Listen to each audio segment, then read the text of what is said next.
사람은요, 말 없이 살 수 없습니다.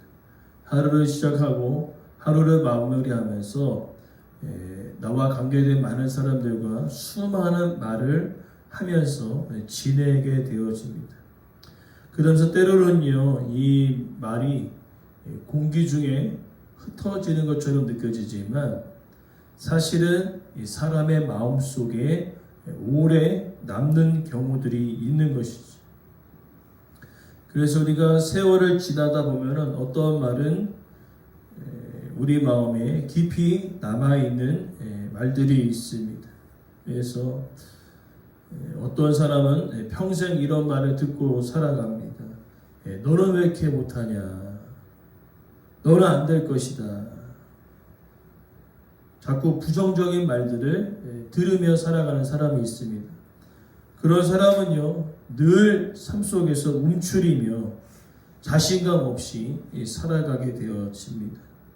왜냐하면 그 부정적인 말이 그 마음에 박혀 있기 때문에 그렇다는 거죠. 반대로 어떤 사람은요, 괜찮아, 다시 하면 된다. 너는 소중한 사람이다. 실수는 했지만 이것이 끝이 아니다. 다시 한번 시작해봐라. 나는 너를 믿는다. 이런 말을 들었던 사람은요, 때로는 삶에서 어려움이 오더라도 다시 일어날 수 있는 힘이 있습니다. 그것은 바로 그 마음속에 긍정적인 말과 위로의 말이 마음속에 깊이 스며들었기 때문에 그렇다는 것이죠. 오늘 본문 9절부터 11절의 내용은 이와 같습니다. 단순히 우리가 내뱉는 그 말이 공기 중에 흩어지는 것이 아니라 사람을 살리기도 하고 사람을 죽이기도 한다는 것이죠. 오늘 본문의 메시지를 우리가 살펴보면서 남이 들어야 할 것이 아니라 내가 듣고 나를 또 점검하는 귀한 은혜의 시간이 되어지길 간절히 소망합니다.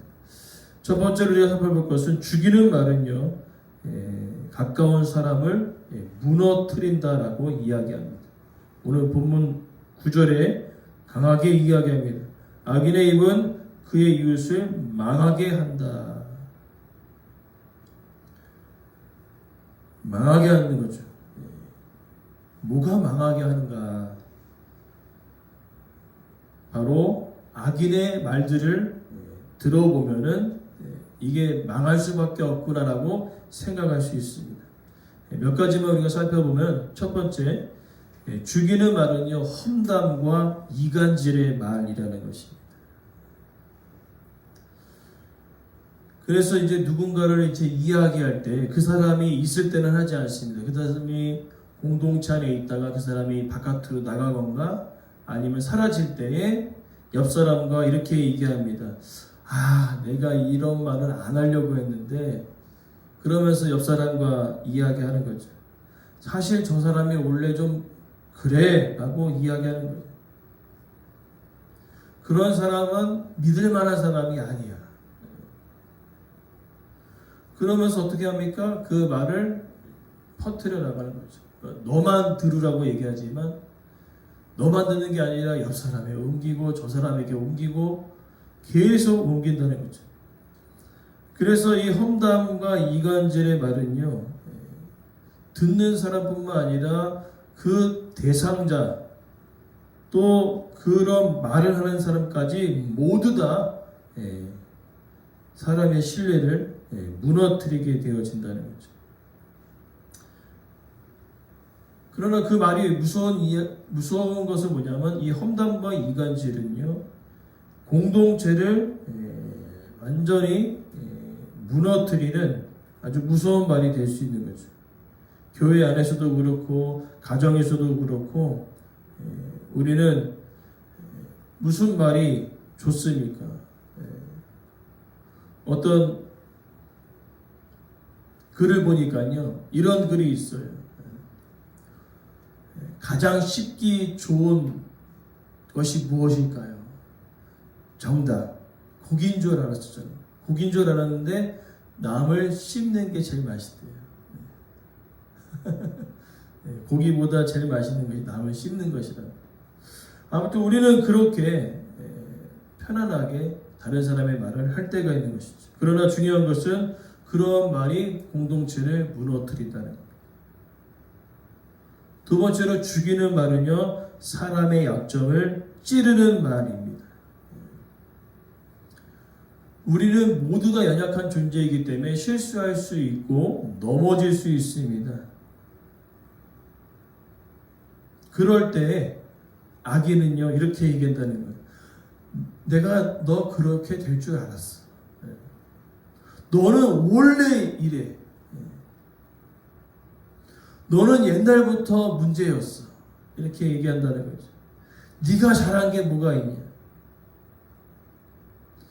단순히 그 사람에게 향하는 권면일 수 있겠지만 권면이 아니라 사람을 깎고 마음을 짓누르는 말이라는 거예요. 다시는 일어설 수 없도록 만드는 말이라는 것입니다.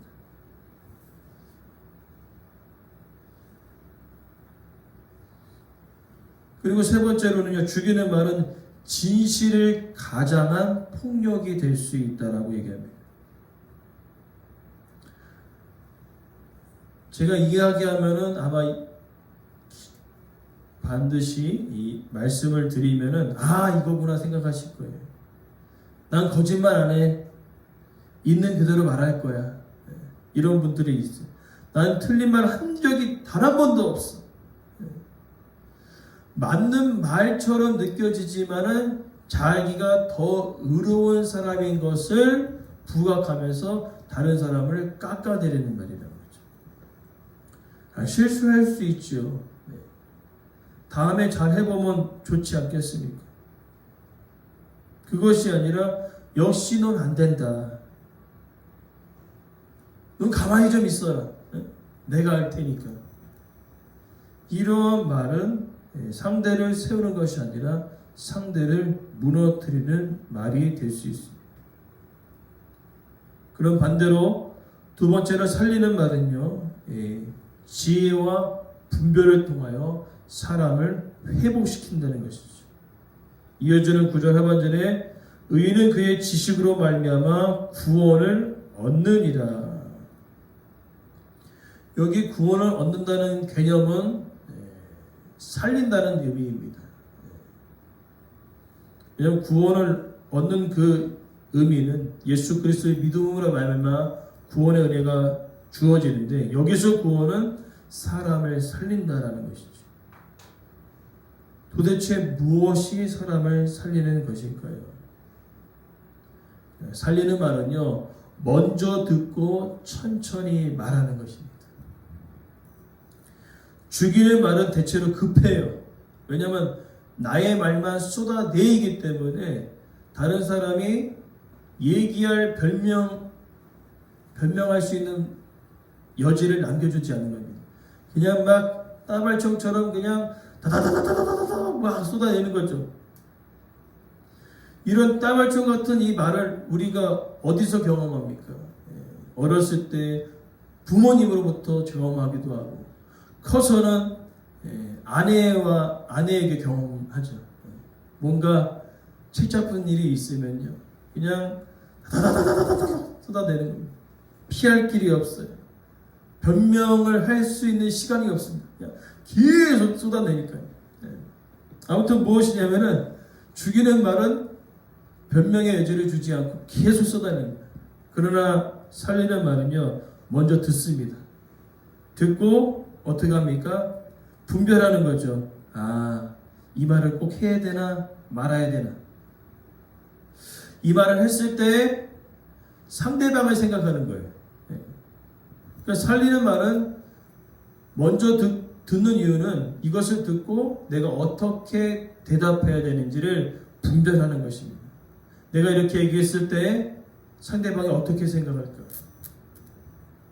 그것을 기억하는 거죠. 즉 살리는 말은 나를 생각하는 것이 아니라 상대방의 입장에서 생각해 주는 말이라는 거죠.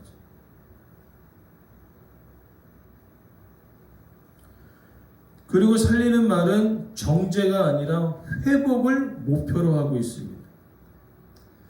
살리는 말이라고 무조건 듣기 좋은 말만 하는 것이 아닙니다.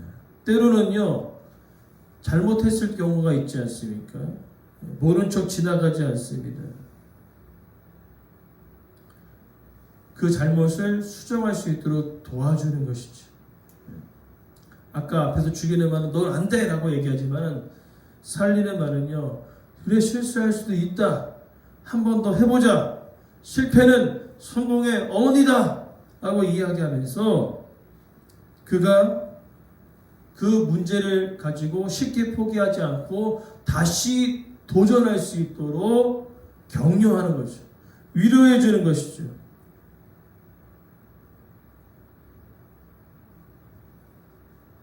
그리고 세 번째 살리는 말은 낙심한 마음에 소망을 불어넣어 줍니다.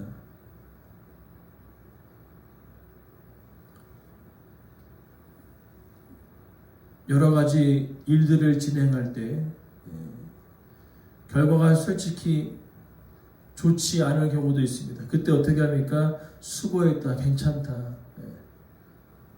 어떠한 일들을 할 때 너가 기대치만큼 안 나올 수도 있다.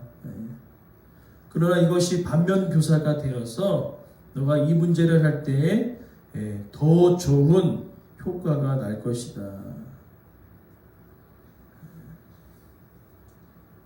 이런 말들이 어디에서 나타나야 될까요? 이어지는 10절부터 11절의 내용은 성읍이란 단어가 나오죠. 이 성읍의 개념은 공동체가 함께 거주하는, 그렇기 때문에 10절부터 11절은요, 우리의 말은요, 개인을 넘어 공동체 전체에 영향을 준다는 거죠. 즉 앞서서 9절에 악인과 의인, 즉 죽이는 말과 살리는 말은요, 성읍 전체 공동체 안에 영향력을 준다라는 것입니다.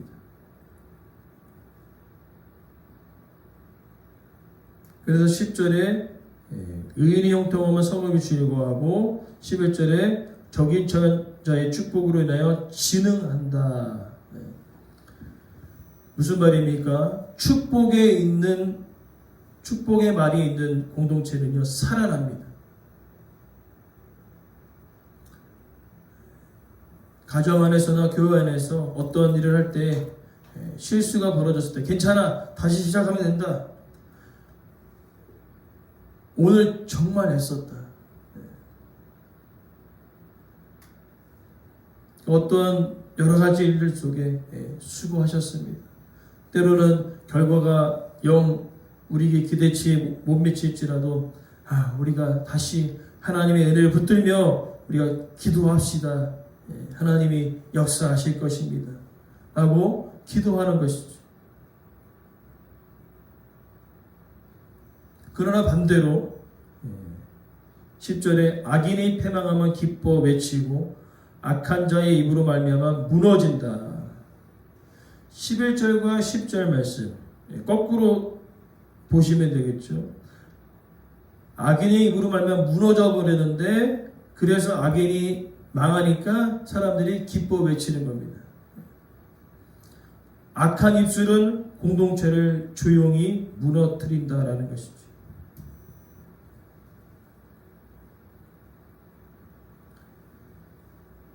무엇입니까? 어떠한 우리가 일을 할 때 반대로 기대치가 안 나왔어요.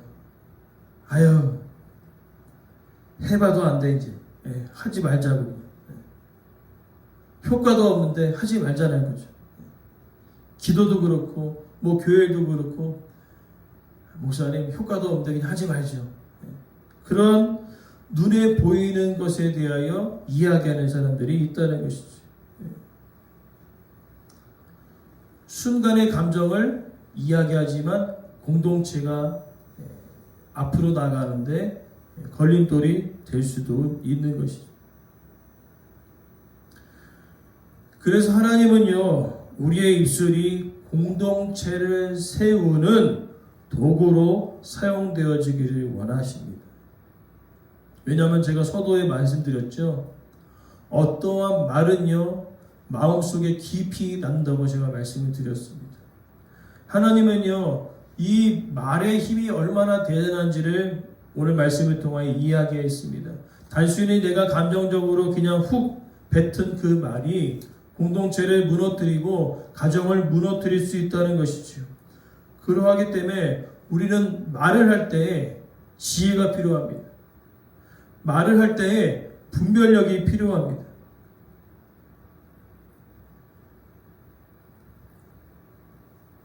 그래서 누구를 생각하는 것입니까? 상대방의 입장을 고려하는 것이죠. 내가 이런 말을 내뱉었을 때 상대방은 어떻게 생각할까?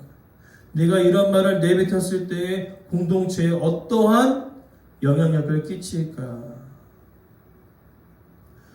악인과 의인은 완전 다릅니다.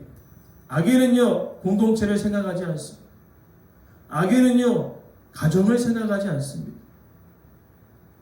나만 좋으면 되는 것입니다. 그래서 죽이는 말이 될 수밖에 없는 것입니다. 왜냐하면 나만 생각하기 때문에. 그러나 반대로 의인은요, 내가 아니라 상대방을 생각하는 것입니다. 그러니 가정이 살고 공동체가 살 수밖에 없는 것이죠. 오늘 하나님은 우리에게 이야기합니다. 그리스도인은 하나님의 자녀이기에 말의 권세와 능력이 있습니다. 그래서 야고보서는 이야기하고 있습니다. 말을 제어하지 못하면 불처럼 그냥 온 산을 다 태워버릴 만큼 무섭다라는 것이죠. 그래서 오늘 우리는요, 이 말씀을 통하여서 나를 정죄하는 게 아니라 나를 그냥 돌아보는 거죠. 내가 어떠한 말을 하고 살아가는지. 그래서 하나님은요, 이 말의 습관이 아니라 마음속에 있는 것이 바깥으로 입술로 나오기 때문에 하나님은요, 이 마음의 뿌리를 점검하라는 것입니다. 그래서 어떻게 합니까? 죽이는 것이 아니라 사람을 살리는, 정죄가 아니라 회복과 권면과 위로의 말을 통하여 공동체가 더욱더 건강해지는